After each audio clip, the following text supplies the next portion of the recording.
Vital statistics के सिलसिले में अगली बात जो हमने देखनी है वो है इन्फेंट मोर्टेलिटी रेट।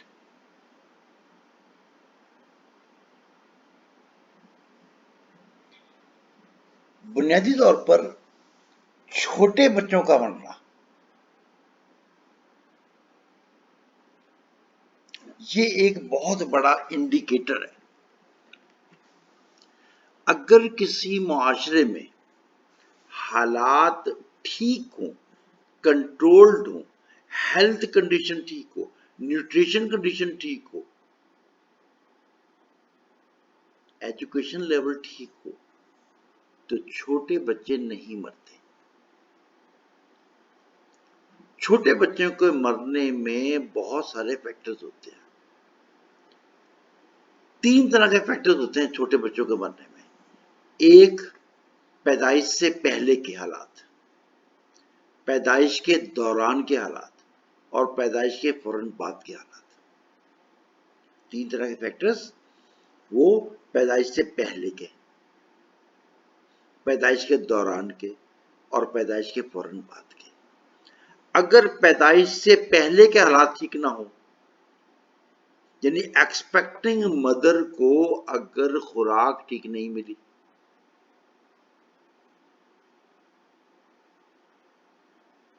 उसकी केयर ठीक ना हुई, उसकी अपनी हेल्थ कंडीशन ठीक ना हुई, वो एजुकेटेड ना हुई, तो हालात गड़बड़ हो सकते हैं।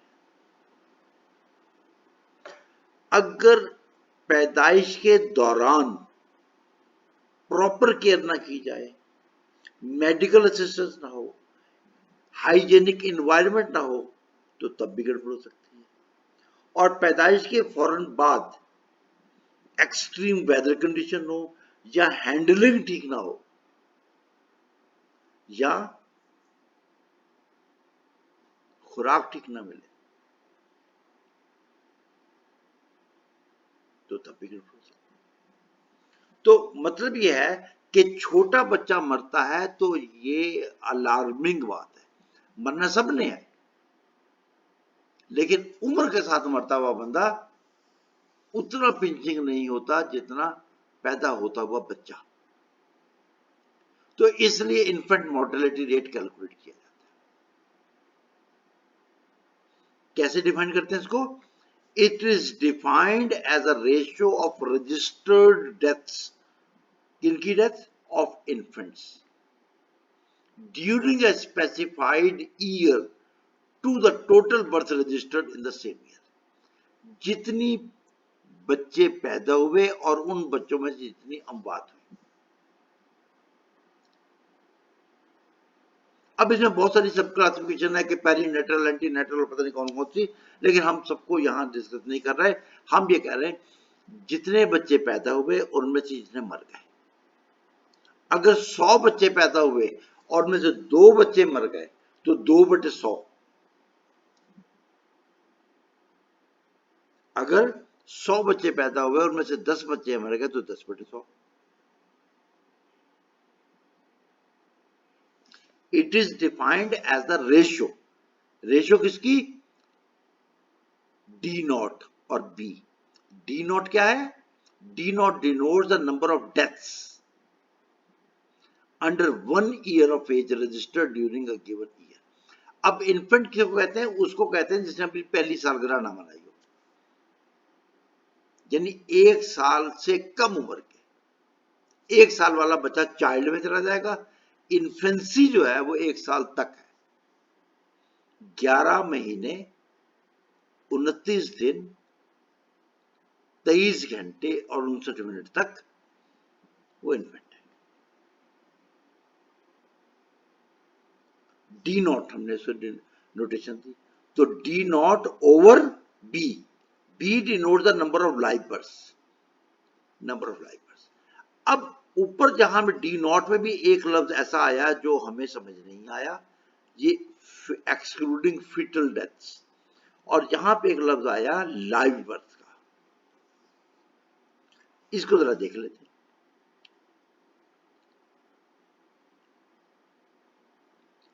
अगर कोई बच्चा पैदाइश से पहले के किसी मरहले में फौत हो जाता है तो वो शामिल है। और लाइव बर्थ कौन सी होती है? वो बच्चा जो पैदा होने के बाद जिंदगी का कोई सिम्टम दे, हाथ पांव हिलाए, आवाज निकाले, रोए या कुछ अच्छी कुछ चीज हो। तो 1 साल के दौरान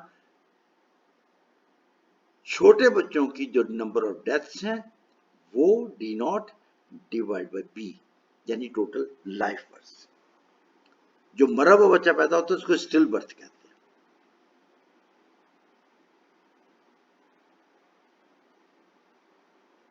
अब पाकिस्तान जैसे मुल्क में एक बड़ा मसला ये है कि वो बच्चे जो पैदाइश के फौरन बाद मर जाते हैं, हम ना उनकी पैदाइश का इंदिराज कराते हैं ना उनके इंतकाल का इंदिराज कराते हैं।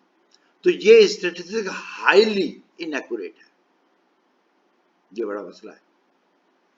ये मसला बड़ा है कि हम इन्फेंट मोर्टेलिटी की फिगर्स पे उस तरह रिलाई नहीं कर सकते। ज्यादा छोटा बच्चा अगर फौत हो जाए तो उसको रिपोर्ट ही नहीं किया जाता, नादरा पे भी नहीं किया जाता।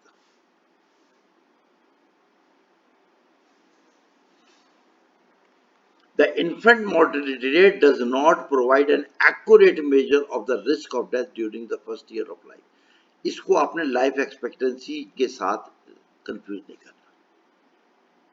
क्यों?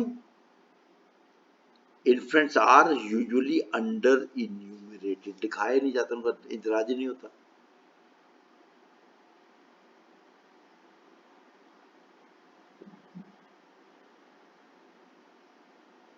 वो बच्चा जो पैदाइश के फौरन बाद मर जाता है उसको हम लाइव बर्थ लिखवाते ही नहीं, हम कहते हैं मरा हुआ पैदा हुआ।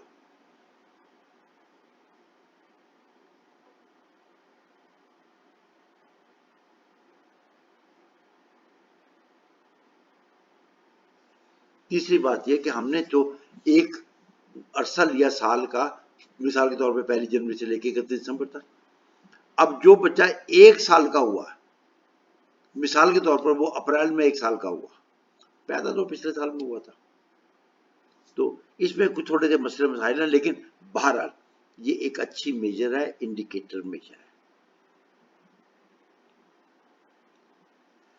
अब आते हैं यहां पे, हमने कहा थी क्रूड डेथ रेट, याद है ना? Crude death rate. Crude death rate में क्या था कि हमने टोटल डेथ्स और total population, mid year population, इनकी रेशियो निकाली।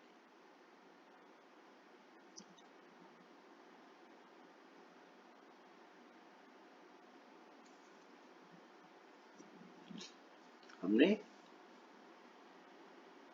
क्रूड डेथ रेट पढ़ा, और क्रूड डेथ रेट क्रूड है। अब चीजों को कंपेरेबल नहीं बना सकते हम।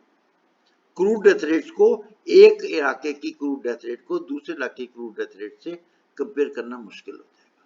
क्यों? कि उस इलाके के हालात और उस इलाके के हालात और, यानी रीजन ए और रीजन बी, इनकी अगर हमने डेथ रेट्स को कंपेयर करना है तो हमारे रीजन ए के हालात और रीजन बी के हालात और, अगर दो रीजन के हालात मुख्तलिफ हैं तो कैसे कंपेरिजन होगा? वहां पे डेथ पता नहीं क्यों हुई और वहां पे डेथ पता नहीं क्यों हुई। आप थोड़ी देर के लिए देखिए कि एक इलाका है ए, अभी मैं बताता हूं इलाका ए कौन सा है, और एक इलाका है इलाका बी। दोनों में आपने देखा कि एक दिन में कितनी अमवात हुई, चलो एक साल में कितनी अमवात। फर्ज कर लेते हैं कि इलाका ए में 1000 लोग हैं, यानी मीडियम पॉपुलेशन उनकी 1000 है, और दूसरा इलाका इलाका बी में भी जो पॉपुलेशन है, मिड ईयर पॉपुलेशन, वो 1000 है। अब अगर इलाका ए में भी 10 डेथ्स हो और इलाका बी में भी 10 डेथ्स हो